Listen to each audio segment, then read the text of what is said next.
So I'm sitting here with God at TechCrunch 2011 in San Francisco, and God is from Shaker, which is a social application for Facebook. They launched 2 months ago back in Israel, their beta, and they launched yesterday officially at TechCrunch. And God, what can you tell us about Shaker?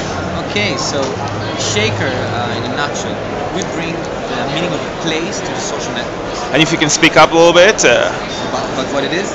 Yeah, no, I mean, just like the sound, if you can raise up your voice a little bit. Yeah, yeah. Shaker brings the meaning of a place to the social network. What we're doing is we're bringing social experiences that so far are reserved to the physical world to the online world. Because the way we socialize in a regular day-to-day life is very different than the way we socialize in social networks. Yeah. So what we're going to do is going to lead a revolution, which we call the revolution of experience, of actually being able to have meaningful experiences like hanging out, watching a video, get to know more people, click with people that are interested for you and in the social network. Because the way Facebook and social networks are built today, there is no place for gatherings that has serendipity in them.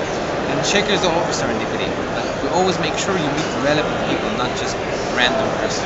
So basically part of the algorithm and it's to create these rooms and bring people that have either common interests, basic age group, make sure that there's a good mixture in the ratio in between girls, boys.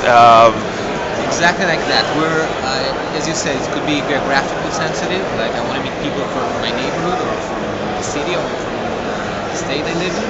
It could be because I'm a fan of David Bowie, so I want to get together with the David Bowie fans.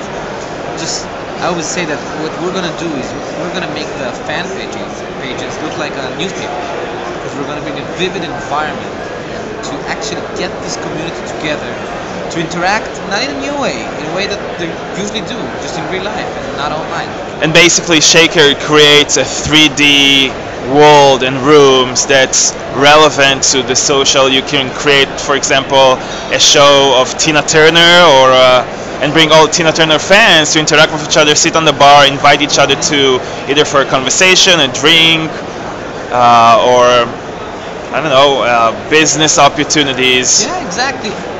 The graphic environment is very casual. It's not for gaming. It's not 3D like Second Life or any other like 3D AAA games. It's not that. Very casual. It looks like a casual game. But we're gonna take communities. We're gonna give communities, like you said, in other communities, any community that there is online, not only on Facebook. Along the time, any social network that we can find, we're gonna give them a place to actually hang out and meet people. And one of the advantages, as I see, is bringing your social identity also into the place versus, if you play on SimCity or Half-Life, I don't know who you are, you're just Johnny 922. Exactly. We're continuing and relying on the revolution of identity that social networks and Facebook brought. Because 10 years from today, 10 years ago, we were users online. I was Diablo 17 and the girl was Sweet 16. But right now it's not true. We have like our identity, our digital identity. I don't even like to call it virtual identity, because it's not. It's digital identity. This is me and this is also me. My Facebook profile is me.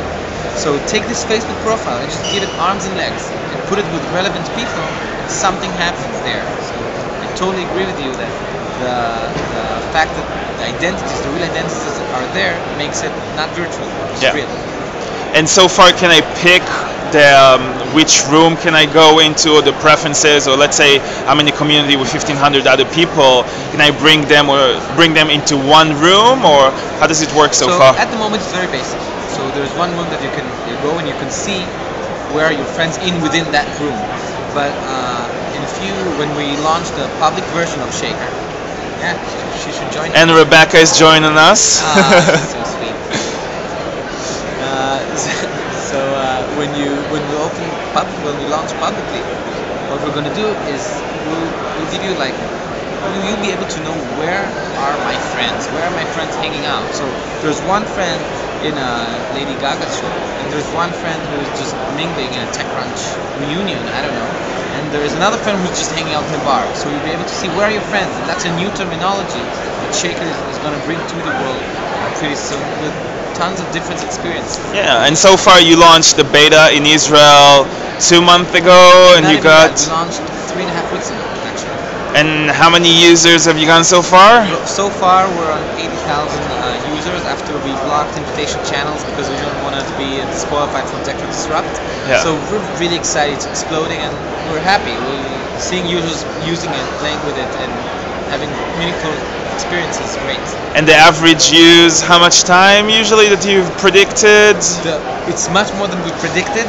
What we see now is an average time of 25 minutes per session. So it's sometimes user come back again and again. And I'll tell you why. One of the reasons that we ask people all the time, what do they find in Shaker? Why do they spend so much time on Shaker? And we found out that people don't used to hang out for 5 minutes, 4 minutes. It doesn't work. We usually hang out for a couple of hours. So every time you go to Shaker, if there's no one interesting, and that's our bad, we did something wrong there, and there's nothing interesting for you, you might be there for a second because it's not interesting. But if we're doing something right, and I think we're doing it so far a good job in our private beta, so there's someone there who interests you. So you hang out with him, and you usually don't hang out less than 15 minutes, 20 minutes, 25 minutes. In the real world, it's 5 hours. Yeah. So our job is to make sure you always see someone, or at least in 80% of the times you visit Shaker, you'll see someone who's out of interest. And what's usually the age group that you've noticed that's active the most? Boys versus girls, or age group? It depends on the experience. When in the private beta in Israel, we launched a bar. So the age group is between, we have like half of our users, somewhere between 18 to 24. It's only open for 18 and above.